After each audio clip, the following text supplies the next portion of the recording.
అంటే కేసుకు సంబంధం లేనివన్నీ అడిగారని చెప్పారు. అండ్ ఆల్సో కన్ఫైన్మెంట్ లో ఉంచారు అలోన్ గా. సో నాకెవరు అసిస్ట్ చేయట్లేదు నాకు సీజర్స్ వచ్చినప్పుడు, కాబట్టి నన్ను అందరితో 4-5 కలిపి వేయండి, ఇట్లా కన్ఫైన్మెంట్ సెల్ పనిష్మెంట్ లాగా వేయొద్దు అని అడిగారు, రిక్వెస్ట్ పెట్టారు. ఆయన ఓకే అన్నారు. అంటే ఆయన టెంపరీగా వచ్చారంట, పర్మనెంట్ వాళ్ళు ఎవరో లేరంట ఈ రోజు. సో ఆ జడ్జి గారు ఏం చెప్పారంటే ఈ రోజుకి నేను అసిస్ట్ చేయడానికి పెడతాను, తర్వాత మీరు పిటిషన్ వేసుకొని పర్మనెంట్ గా సాల్వ్ చేసుకోండి, మీ సో దట్ మీకు ఎవరైనా ఒకళ్ళు తోడుండేటట్టుగా అని చెప్పారు. అంతే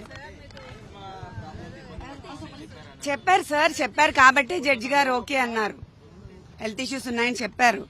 ఎందుకంటే అలోన్ గా ఉన్నప్పుడు ఆస్మా వచ్చి కాఫ్ వచ్చి తనకి సీజర్స్ వస్తుంది. అంటే 22 hours కన్ఫైన్మెంట్ లో పెడుతున్నారు కదా, అట్లా పెట్టినప్పుడు ఆటోమేటిక్ గా ఆ ఫోబియా ఉన్నప్పుడు అలా వస్తుంది.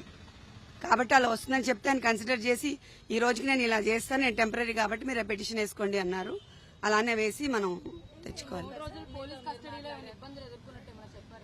ఏం ఇబ్బందులేం లేవు, అదే చెప్పారు కదా, ఈ కేసుకి సంబంధించినవి కాకుండా ఏవేవో వేరే అడిగారని చెప్పారు. అంతే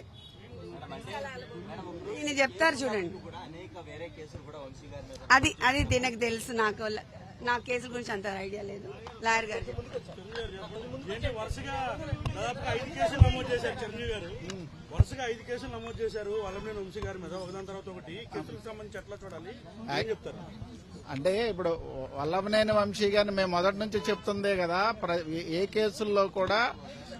కేసుల్లో కూడా నిజాలేం లేవు. ఎలా అయినా వంశీ గారిని కొంతకాలం అయినా జైల్లో బంధించాలన్న ప్రయత్నమే తప్ప ఇంకేం కాదు.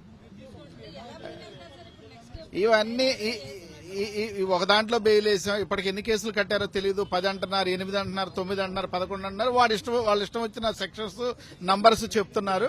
ఇవన్నీ ఫుల్ ఫైనలైజ్ వాళ్ళు అవన్నీ ఒకటి సమాచారం తీసుకున్నా అన్ని కలిపి వీ కెన్ ఛాలెంజ్.